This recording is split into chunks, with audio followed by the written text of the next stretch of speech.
If you are fed up with going it alone on your health journey and you are struggling, you're generally not feeling your best self but are ready to get optimized, why not book a free wellness discovery call with me, a naturopathic nutritionist and functional health coach, where I'll help you understand the root causes of your issues and guide you in the right direction of which of my programs would be best suited for you, whether that be a group program or one-to-one coaching. The link to book your free call is in the show notes.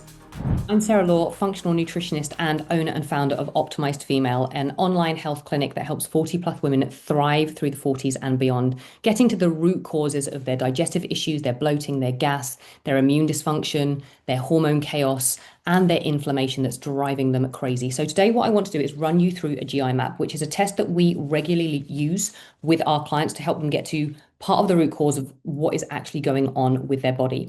Now, I always say to people, what happens in the gut doesn't stay in the gut. It's not like Vegas. You could have very normal digestion, but actually be struggling with microbial overgrowth that are driving systemic inflammation, leading to weight gain, immune system dysregulation, autoimmune conditions, brain fog, fatigue, histamine reactions, and so much more.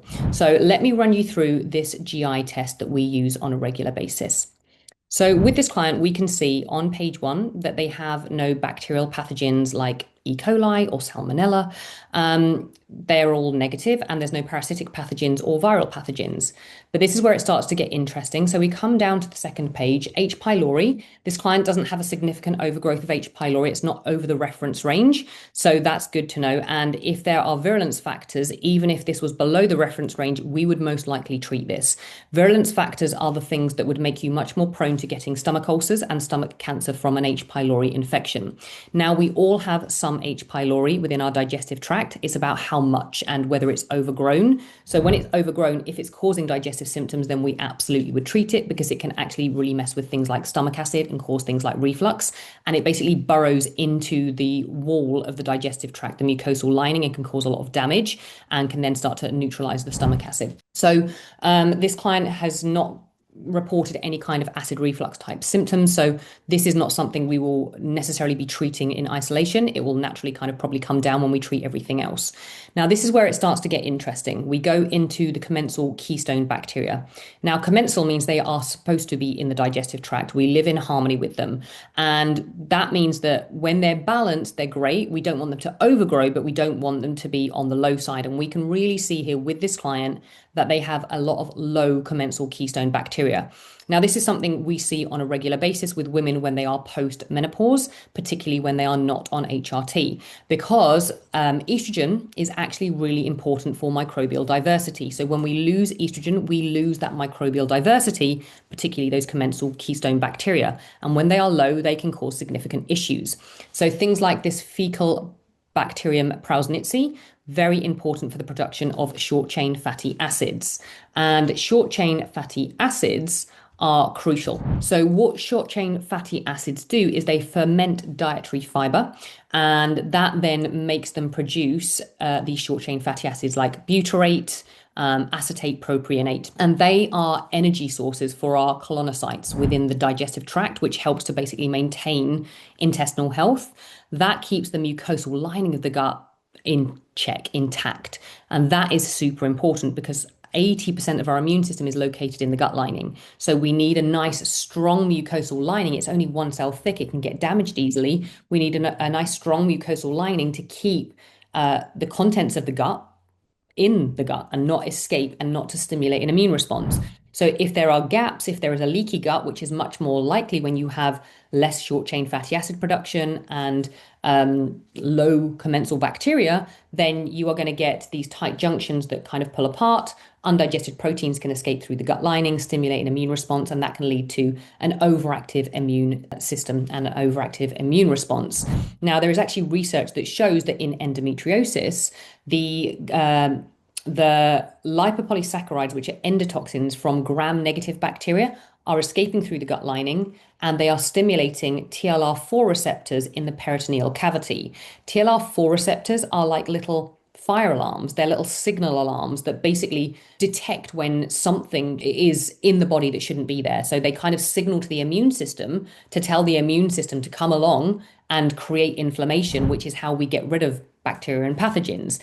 Now, when that happens in endometriosis, that then drives lesion growth, because that damage from ROS, reactive oxygen species, starts to damage and create these endometrial lesions.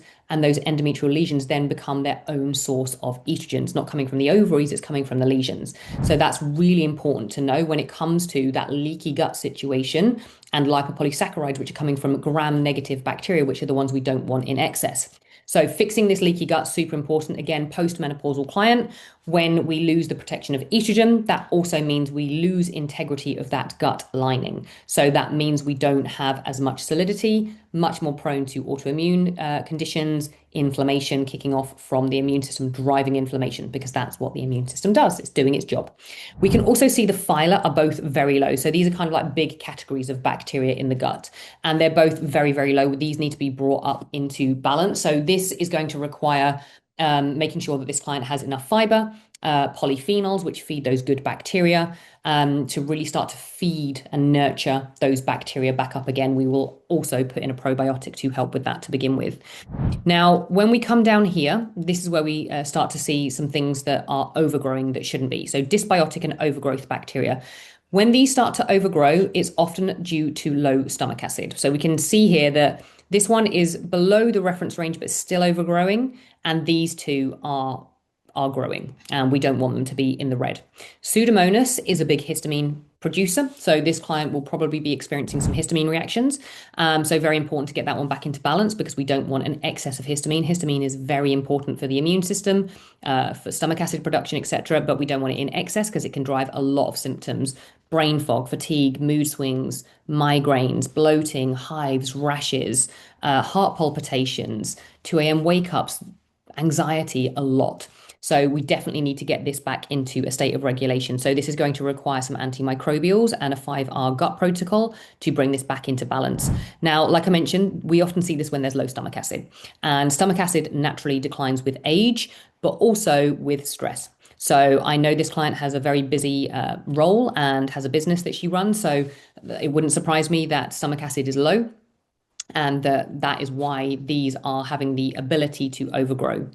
Then we come down to commensal overgrowth microbes. So when it means commensal, it means they should be here. So these aren't overgrown, which is good. This is the main one that we see when there is a small intestinal bacterial overgrowth, which drives a lot of gas, bloating, distension, and this desulfovibrio also drives a lot of gas and bloating, as well as things like diarrhea. Now, these are in range, so that is good to see. So when we run a GI map, we always make sure actually that we do some biofilm removal beforehand, because biofilms are essentially like shields that bacteria create to hide behind, so we can't get them because they want to survive within your digestive tract. So we basically put in some specific supplements to help crack through those biofilms, as well as specific dietary requirements to help kind of starve those biofilms. Biofilms are created from things like zinc, magnesium, iron. So if you see low iron on your blood labs all the time, even though you're eating red meat, etc., it could be that it's being stolen by biofilms and pathogens, because they will feed off of it.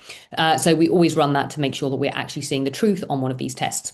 Now, this is where it gets interesting. The inflammatory and autoimmune related bacteria, we can see that Citrobacter is raised quite significantly. I do not want to see this. I want to see DL by here. And so this one is a big trigger for the immune system and driving inflammation throughout the system. Now, Citrobacter is actually related to rheumatoid arthritis.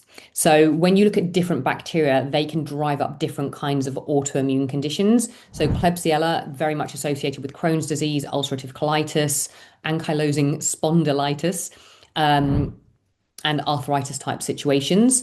Prevotella, again, rheumatoid arthritis. So really interesting to look at these things. And then when we look at viruses, things like cytomegalovirus and Epstein-Barr virus are often associated also with lupus, thyroid disorders, type 1 diabetes. So definitely need to deal with this to make sure that we get that back into a state of balance.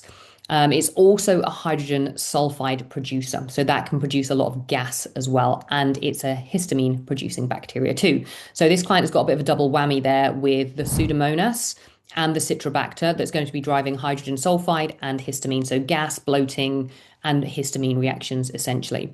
So definitely things that we need to get back into a state of regulation. Commensal inflammatory and autoimmune related bacteria. So these are commensal. That means they should be in the digestive tract, but we don't want to see them overgrown, and we can see that these aren't. So that's good. There's no candida, there's no yeast and fungus overgrowing, and there's no viruses there too. Now, we do have a parasite called blastocystis. This is quite a common one. We see it quite regularly, and some people can live in harmony with parasites and other people not so. Now, when we see it high on a GI map, we know that there's definitely a significant amount, because this is a one-day stool test. In order to really see parasites, we often need a 3-day stool test, because parasites, come and go, and they can kind of go into hiding and come back out. So the fact that it is here, we know that it's quite significant. So we will be treating this. Now we go down to the intestinal health markers. Steatocrit's absolutely fine. So this shows that the client is digesting fat well. They have got good bile flow. If we see this raised, then we know that that client is not digesting fats particularly well. That can lead to floating stools, greasy looking stools, a lack of vitamins A, D, E, and K, which are fat-soluble nutrients, because they're not able to absorb those nutrients when they're not digesting the fats properly. Now, that often points to a gallbladder issue, and we've done a lot of work with this client on her gallbladder, so her gallbladder is looking good according to this test. Bile is flowing, so she is digesting fats properly. Elastase, however, is low. I like to see this over a 500, and so that shows us that she is not producing many pancreatic enzymes, not as many as we would like, which again can slow down digestion, and that means food can sit and ferment, and that can feed pathogenic bacteria. So when we see low elastase, we really know that there is poor digestive capacity, low stomach acid, low pancreatic enzyme production, so not enough digestive enzymes to break down food. And that makes so much sense when we look at this entire test. Now, this client has raised beta-glucuronidase. Beta-glucuronidase is an enzyme that gets released from a group of bacteria called the estrobolome, which are responsible for helping with the breakdown and metabolism of estrogen metabolites. So when estrogen has been used, it goes to the liver and it gets broken down in phase 1 detoxification into a metabolite. That intermediary metabolite is actually more toxic than the estrogen was. So then it has to be neutralized.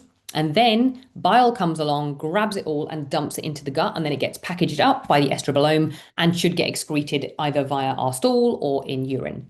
Now, when beta-glucuronidase is raised, it shows that that estrobolome is out of balance, because now what's happening is there are bacteria within that estrobolome that are releasing this enzyme beta-glucuronidase, and that's basically allowing for the recirculation of that estrogen. So think of it like unraveling the little package, letting it back out and flowing back into the system. That's not what we want with hormones. Even though this client is postmenopausal, we don't want estrogen that has been used to kind of go back into the system. We want it going out of the system.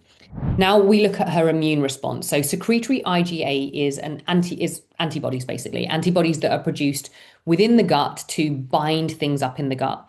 We can see that this client's secretory IgA is very high, so it's fighting its fight. Now, I would actually prefer to see it fighting than not fighting when we see bacterial overgrowths. If this client had significantly low secretory IgA, we would know that this has been going on for a significant amount of time and the immune system is exhausted. It's been trying to fight for a very long time, and now it's waving the white Mayday flag of like, I'm done. I've got nothing left in me. So this shows that it's still fighting a good fight, which is a good sign.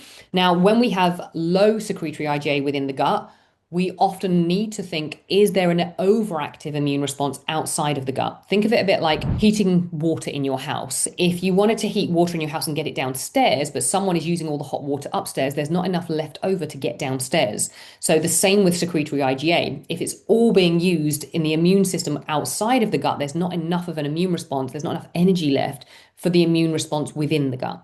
So that's not happening for this client. They are fighting a good fight within their gut, and that shows that it hasn't been going on too long and their immune system isn't exhausted.